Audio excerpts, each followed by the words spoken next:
Olá! Estamos de volta com Minuto da Conspiração.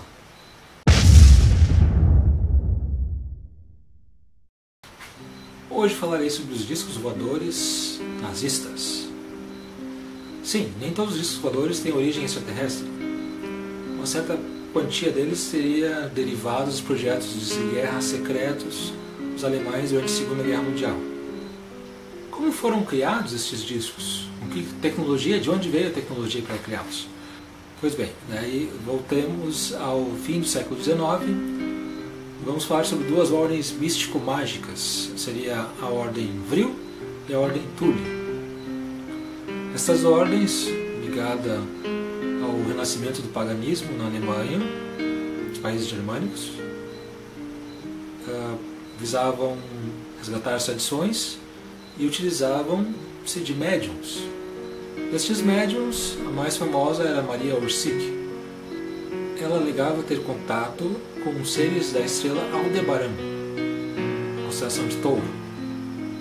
Porém, o perfil dos aliens nórdicos, olhos claros, também posteriormente foram identificados como aliens de Pleiades. Seriam no mesmo grupo, na realidade. Aliens altos, louros e de olhos azuis. Estes aliens passaram tecnologia para criar um dispositivo que proporcionaria aos membros das sociedades viajarem até Aldebaran. Esses projetos foram postos em prática, em princípio.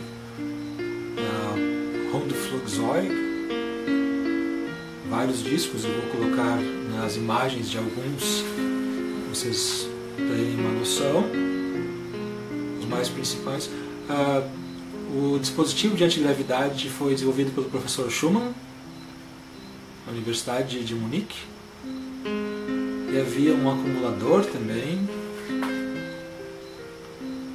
desenvolvido por um outro cientista, depois eu vou colocar o nome. Bom, desses projetos com os médiums, foi descoberto o dispositivo de antigravidade. Só para lembrar como eram importantes essas ordens, entre seus membros tinha Adolf Hitler. Em seu Estado-Maior, muitos membros também tinham feito parte da turma. Agora, previamente, antes da Segunda Guerra e durante depois também, foram desenvolvidos vários projetos. Vou se lembrar alguns cientistas, assim. Victor Schauberger desenvolvia um projeto com um motor chamado Repulsin. É tido que ele, com suas pesquisas, o Repulsin ele quebrou, subitamente subiu e quebrou o teto, subindo além do teto. Tão potente que seria esse dispositivo de gravidade. Esses trabalhavam para o exército, né? O exército alemão. Também Habermohl, Schriever, o italiano Belluzzo, nos chamam de Belonzo. Esses são os principais discos, mas esses discos, normalmente, que temos conhecimento através dos livros, que eu vou citar depois nos comentários, aliás, na informação do vídeo, esses discos não eram dispositivos de antigravidade, eram discos com base em helicóptero. Eles tinham rotores na parte interna. Vou mostrar um diagrama. Porém, eles tinham a capacidade de seção vertical, que as outras nenhuma outra máquina na época tinha. Com certeza motores a jato foram utilizados também, porque os alemães desenvolveram primeiro o jato de guerra. O primeiro caça a jato foi o Messerschmitt 262, que entrou em operação na guerra.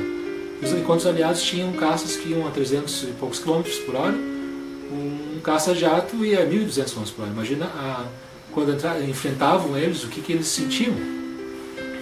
Uma coisa de outro mundo. Né? Tudo de avião a hélice a 300 km por hora e vem um jato a 1.200. Não tem graça? Então esses jatos tinham foguetes também.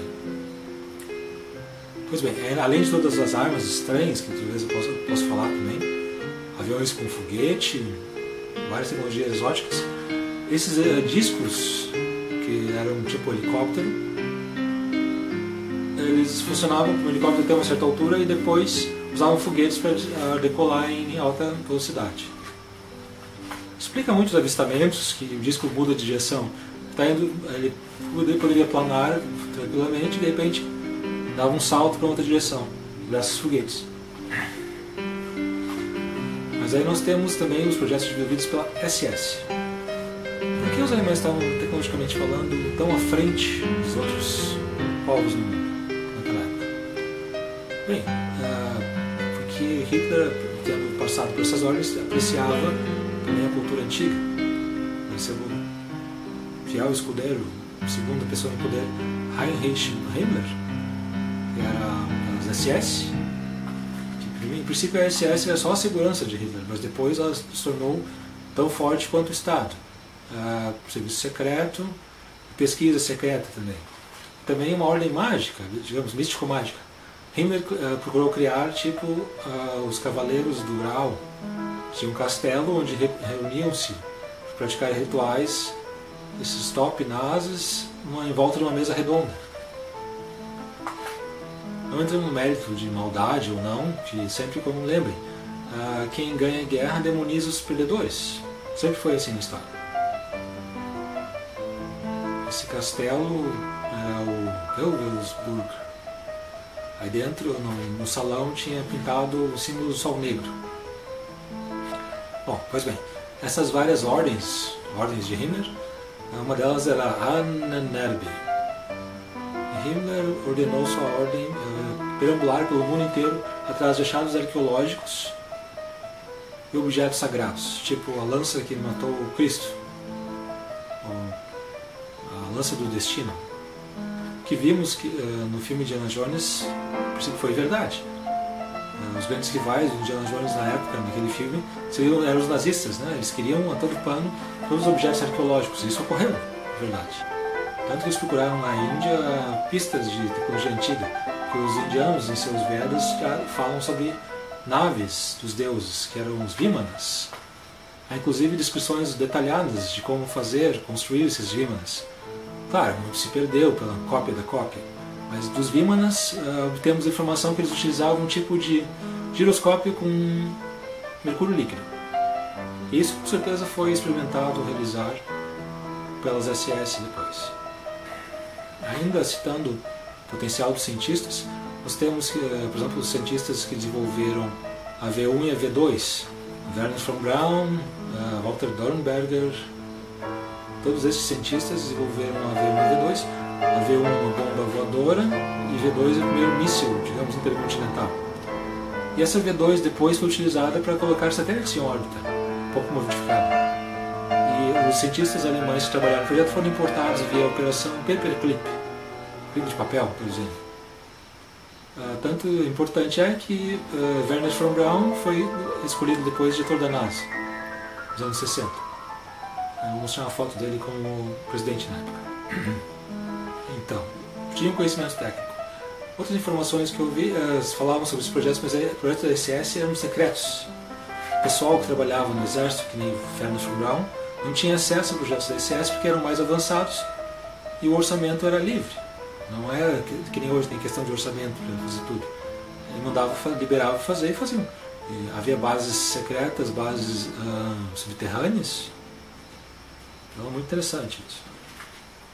Sobre os projetos da SS, temos os discos Raunebu e Frio. Vou citar aqui. Raunebu de 1 a 4, o 4 sendo o maior de todos. E também a nave-mãe, que seria Andrômeda, com capacidade para carregar mais discos. Por que falam nave-mãe? Porque onde é que eles iriam? Esses discos seriam discos com a base de antigravidade. Não seriam mais helicópteros, seriam secretos. Por algum motivo não foram utilizados muito como armamento, porque parece que o campo gerado eletromagnético impedia que utilizassem armas, menos projéteis. Então foram mais utilizados como de escolta ou só para de espionagem. O que aconteceu com eles depois da guerra? Bom, todas as potências foram atrás dos projetos secretos. Vou mostrar aqui um documento secreto classificado, que depois de certos anos são liberados pela CIA ou FBI, e ali fala que os valores são reconhecidos como uma atualidade no momento, uma vez que foram capturados seus planos de seus desenhos feitos pelos cientistas alemães na Segunda Guerra. Ou seja, e esse relatório da CIA não é um relatório de um testemunho. Alguém diz, esse é o relatório do analista, o cara que escreveu o relatório disse: discos voadores são reconhecidos como uma atualidade, uma coisa dos dias de hoje, tendo em vista que foram capturados planos dos cientistas alemães com seus desenhos. Isso está escrito ali, uma prova, relatório da CIA. Continua sendo um segredo bem guardado. Provavelmente, talvez, esses aliens, muitos casos de abdução e aliens, são falsos para desviar a tentativa de reprodução desses discos através do que sobrou dos projetos. Bom, por dedução, vemos que Egito, Síria e Irã são tidos como os lugares onde estariam sendo experimentados os discos voadores. O que aconteceu no mundo recentemente? Por acaso, são países onde tem potência de intervir. Na Síria, no Egito, recentemente. E o Irã também, que é a bola da vez para ser invadido. Por quê? Porque eles têm planos de discos voadores com eles, alemães. E há um tempo atrás, riram, a imprensa americana riu do Irã, que afirmou ter discos voadores. Não é tão absurdo se olharmos esse relatório, vou botar de novo o relatório, onde mostra que era sendo experimentado discos voadores por cima desses países. Então, natural, se o Irã diz que tem discos voadores, que provavelmente são desenhos alemães. Existem, então. E se existem, se eles invadirem, vão estar muito mal. O que aconteceu no final da guerra? Bom, tendo a derrota como inevitável, o comandante da SS, Hans Kammler, desapareceu. Não localizaram. Onde é que ele foi? Disse que se foi para a base na Antártida. Uma base alemã na Antártida, segundo consta, chamada Base 211. Com o tempo, essa base foi atacada pelo almirante Byrd, sem sucesso. Para lá teriam voado os Haunebus, Vril, os projetos maiores. Mas acontece que temos relatos que a coisa não parou por ali. Porque, tendo em vista que os cientistas alemães foram importados para os Estados Unidos, e os alemães ricos que estavam lá, desenvolveram empresas, trabalharam em construir empresas, com certeza ao redor do mundo, levantaram bastante dinheiro para financiar a continuação dessa base, o desenvolvimento da tecnologia nessa base. Segundo informações, não temos como ter certeza, né? São informações que vazam. Existe uma cidade embaixo da terra, lá nessa base, na Antártica, seria Nova Berlim, e inclusive lá eles entram em cooperação com os extraterrestres. Mas aí dessa vez não os extraterrestres cinzas. Esses extraterrestres que os alemães tinham contado seriam os de Aldebaran, seriam os de Pleiades. Inclusive teriam perdido a guerra porque os de Pleiades não quiseram dar o conhecimento atômico para os alemães. E os greys, os cinzas, que são inimigos dos pleiadianos, eles deram o conhecimento para os americanos. E fizeram aquele acordo que eu me referi no episódio 2, sobre ganhar pessoas para abdução e bases. Então, ainda preza o mito, que houve um disco que chegou a Marte, mas foi uma missão suicida, e que há também uma base na Lua. Desses alemães. O que podemos falar sobre essa base? Bom, pesquise na internet, vocês vão saber. Base Nova Berlim.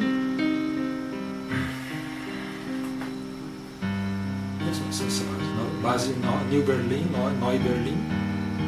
Pesquisem também Haunebus, Vril. A missão para Marte. Um filme interessante de se ver. O filme Iron Sky, que ele fala de maneira velada, digamos, um tom de humor, mas ele mostra a base na Lua, mostra os Haunebus. É bem interessante, é comédia, clichês, mas é interessante que mostra os discos. Obrigado.